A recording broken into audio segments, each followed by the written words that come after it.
Drake Batherson, if you didn't hear his comments, I think it came out today. He admitted finally, which was good for him to say, "Hey, look, my ankle's finally starting to feel better. They said it was going to take a year. It now has been a year roughly. It's been hurting basically after every game. I'm now starting to get a little more comfortable, and you can see it in his play. I think and you guys know high ankle sprains are arguably the worst injury to have as a hockey player. And he's coming around. You can see, like, we've been all over him, right, for perhaps his not his strong D play or his plus minus and all that stuff. But good for Drake to admit it, because you could tell he just wasn't right. I feel bad. I missed the last game, and I thought he skated better lately, though. Yeah, I feel quite the contrary. Like, I am a big Drake Batherson fan in how he plays the game. Sure, he's had some issues defensively this year. The plus minus hasn't been great, but this is what, for example, I'll give you and I don't want to talk about Alex DeBrincat here, but I will. When you compare players, you know what I'm going to make is a graphic. Every time you talk about Alex DeBrincat, I'm going to post a graphic of Yorkie's DeBrincat take. So here's the thing, and a perfect example was how Drake Batherson scored that winning goal last night.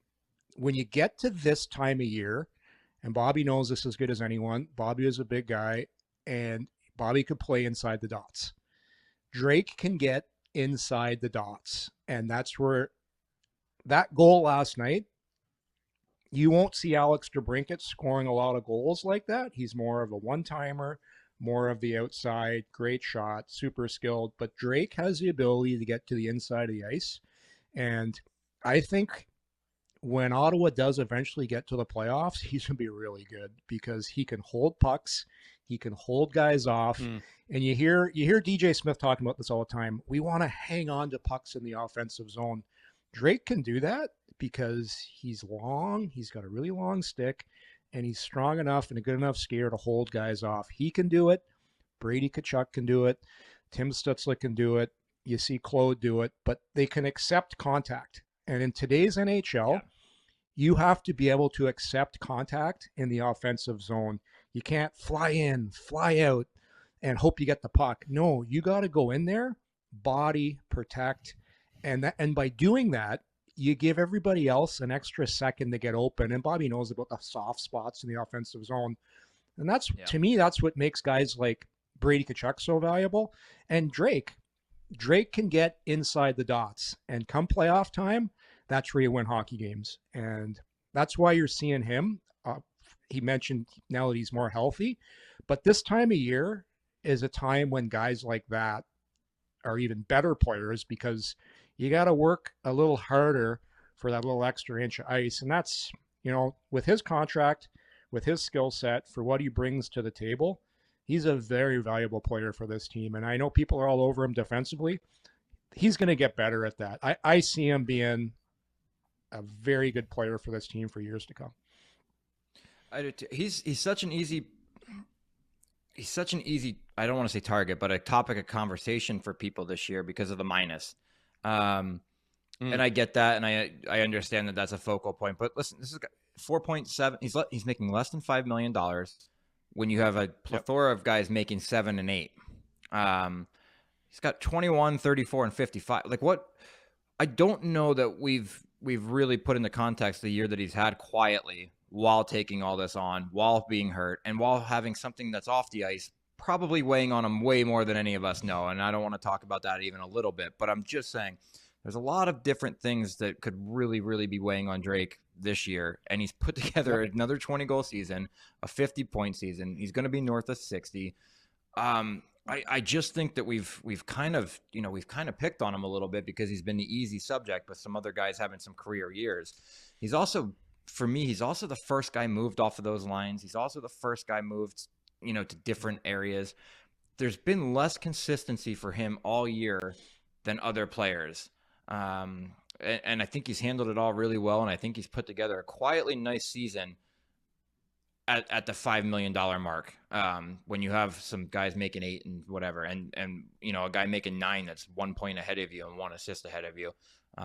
That's had some more looks for me. So, I'm gonna stop giving him shit. He's got too many minuses, that's for sure. But at the same time, I think he's coming out of it. I think he's gonna get himself. Well, I hope he has a strong finish, and then he's a big part of what they're doing next year, which he should be. Well, you look, Wally. You look at the forwards on the Ottawa Senators. I'll put you on the spot here, Wally. Order of importance. When you look at the Senators and their forwards, you kind of say Stützle and Brady, kind of 1A, 1B. And then after that, forecasting into the next season, you got to say Josh Norris is probably your next most important player. He's a center iceman. You've committed to him long term. Probably after that, Claude Giroux. Probably Claude Giroux, the season he's had, everything he's done. Obviously, for what he's done this year has been amazing. So his importance would be higher. But after that, I'm going Drake Batherson for his importance, what his contract's at, what he brings to the table. And then there you go. You're at the fifth most important forward, and you want to give him $9 million? Yeah. You're at 6. It all comes back to that guy.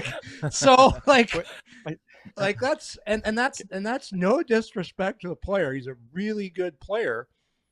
And it's just, it doesn't make sense to me. It doesn't make any sense. Like when you look at what the Senators have, they have so much talent up front. And I haven't even talked about where Pinto is going to forecast to be being a center iceman and the year he's had. And some of the other guys come. They've got such a overload of high end talent. I really think moving forward, they need to bring in some responsible two-way forwards that have some experience in the league, that have skill, and that can play really hard, like hard guys to play against. As we talk about Drake Batherson, minus 35. All right. Alex DeBrincat is minus 27. Nobody talks about Alex DeBrincat's plus minus. So which guy who has one less point would you pay $4 million more to, right? Like, and I understand it becomes the money thing. I would like to have Alex DeBrincat on my team, but not at $9 million probably. Yeah, me too. If you had the choice between two guys at $5 million, I'll put it this way. If you could choose between Drake Batherson and Alex DeBrincat at $5 million each, who do you pick? I'm taking Batherson all day. Yeah, I am too. I am too, for the reasons I stated before. I see Ottawa as a team that's going to be really good in 2 years.